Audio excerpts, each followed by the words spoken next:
दोस्तों आज की इस वीडियो में हम बात करने वाले हैं बहुत ही कमाल की बुक के बारे में जिसका नाम है हाइपर फोकस, जिसे चैरिस बैली ने लिखा है। अगर आप अपनी लाइफ में फोकस नहीं कर पा रहे हैं तो आज की ये किताब आपके लिए बिल्कुल परफेक्ट है। ये बुक आपको प्रोडक्टिविटी के बारे में सब कुछ सिखाएगी। इस समरी को पढ़ने के बाद आप कम काम करके ज़्यादा रिजल्ट पा सकते हैं और आप अपने टाइम को भी अच्छे से मैनेज कर पाएंगे। Switch off auto pilot mode. हम बहुत से काम बिना सोचे ही करते हैं, हमें उनकी आदत लग गई होती है। इसे ही ऑटो पायलट कहते हैं। जैसे किसी काम को करते करते 2 मिनट ब्रेक मिल जाए तो हम तुरंत फोन निकालकर रील्स देखने लगते हैं। दरअसल इस सब की हमें आदत लग चुकी है। इस सब के कारण हमें पता नहीं होता कि कौन कौन सा काम हमारे लिए जरूरी है और कौन सा नहीं।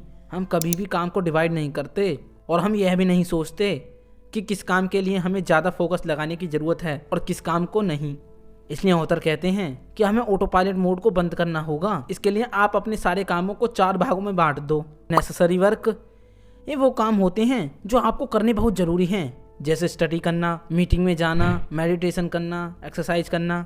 अननेसेसरी वर्क, ये वो काम होते हैं जो आप करते तो हैं लेकिन उतने ज़रूरी नहीं होते, जैसे दोस्तों से गॉसिप करना, बिना मतलब के रील्स देखते जाना। डिस्ट्रैक्टिव वर्क, ये वो काम होते हैं जो आपको अट्रैक्ट तो करते हैं लेकिन ज़रूरी नहीं होते, जैसे social media, YouTube, Instagram, Facebook.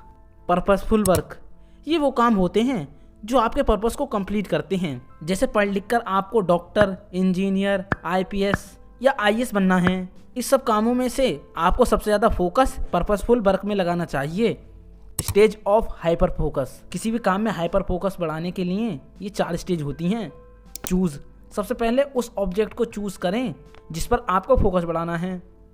Second, eliminate, इसके बाद सारी डिस्ट्रैक्शन को हटा दें जो आपको फोकस नहीं करने दे रही। फोकस, अब सारा फोकस उस ऑब्जेक्ट पर देना शुरू कर दें जिस ऑब्जेक्ट पर आप फोकस करना चाहते हैं। जैसे अगर आप स्टडी कर रहे हैं तो आप हर उस लाइन को एनालाइज करें जिसे आप पढ़ रहे हैं और चीज़ों को इमेजिन करें।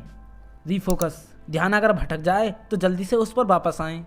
रिमूव डिस्ट्रैक्शन, कई बार जरूरी काम करते समय बहुत सी डिस्ट्रैक्शन आती रहती हैं, इन्हें हटाने के लिए ये तरीके इस्तेमाल करें। फर्स्ट, आजकल के ज़माने में फ़ोन सबसे बड़ी डिस्ट्रैक्शन है क्योंकि आपका फ़ोन 24 घंटे आपके साथ रहता है। इससे बचने के लिए आप जब भी कोई ज़रूरी काम करें तो आप फ़ोन को दूसरे कमरे में रख दें या साइलेंट मोड पर लगा दें। हर दिन हमें तरह तरह की नोटिफिकेशन आती रहती हैं जिनकी आवाज़ सुनकर आप पर उन्हें देखे बगैर नहीं रहा जाता। इसका एक सॉल्यूशन है कि जिन जिन ऐप्स की नोटिफिकेशन आपको डिस्ट्रैक्ट करती हैं उन सभी ऐप्स की नोटिफिकेशन को ऑफ कर दो। Hyper focus as a habit, आपको अपना फोकस बढ़ाने के लिए कुछ आदतें अपनानी होंगी। हर दिन उन 3 कामों की लिस्ट बनाइए और उन पर पूरा फोकस करने की कोशिश कीजिए। जैसे 15 मिनट एक्सरसाइज करने का गोल बनाइए और उसे पूरे फोकस के साथ करने की कोशिश कीजिए। इसी बीच किसी की भी कॉल मत उठाइए। ऐसे ही कुछ लिखना हो तो पूरे फोकस से लिखने की कोशिश कीजिए और ये देखने की कोशिश कीजिए कि आपका फोकस सबसे ज़्यादा कब होता है। कुछ लोगों का फोकस सुबह सुबह अच्छा होता है, तो ऐसे लोगों को सुबह जल्दी उठकर अपना इम्पोर्टेंट काम करना चाहिए। जबकि कुछ लोगों का फोकस शाम के समय अच्छा होता है, तो उन्हें शाम के समय में अपना इम्पोर्टेंट काम करना चाहिए। दोस्तों, ये बुक वैसे तो हाइपर फोकस पर है, लेकिन इस चैप्टर में ऑथर ने एक इंटरेस्टिंग फोकस के बारे में बताया है जिसे सेक्टर फोकस कहते हैं। जिसका अर्थ है कि कभी कभी हमें अपने दिमाग को भटकने देना चाहिए और उसे फॉलो भी करना चाहिए। कई बार दिमाग डे ड्रीमिंग करने लगता है, वह अपनी कल्पना की दुनिया में खो जाता है, वह अपने ख्वाबों को पूरा करने के रास्ते ढूंढता है। ऐसे में देखा गया है कि आपका ब्रेन बार बार जिस सपने के बारे में सोचता है वही आपका सेक्टर फोकस होता है। रिचार्ज योर ब्रेन, बहुत बार कोई कठिन काम करने से हमारा ब्रेन थक जाता है जिस कारण फोकस में दिक्कत होती है। ऐसे ही कई बार पढ़ते पढ़ते हम बोर हो जाते हैं और ऐसा लगता है कि कुछ याद नहीं हो रहा। जब भी आपको ऐसा महसूस हो तो आपको अपने ब्रेन को रिचार्ज करना होगा।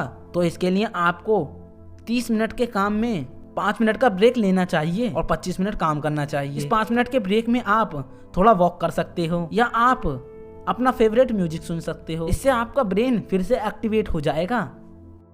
अपनी खुशी के लिए काम करें, इससे आपका फोकस अपने आप ही अच्छा हो जाएगा। हर दिन सोने से पहले यूनिवर्स का ग्रेटिट्यूड माने, यूनिवर्स को थैंक यू बोलें और उससे कहें कि इतना अच्छा दिन देने के लिए थैंक यू। इससे होगा ये कि आपको लगेगा कि आपके पास सब कुछ है और आप बहुत खुश हैं। इसके अलावा हर दिन डायरी लिखें, इससे आपको अपनी ज़िंदगी के बारे में क्लियरिटी मिलेगी।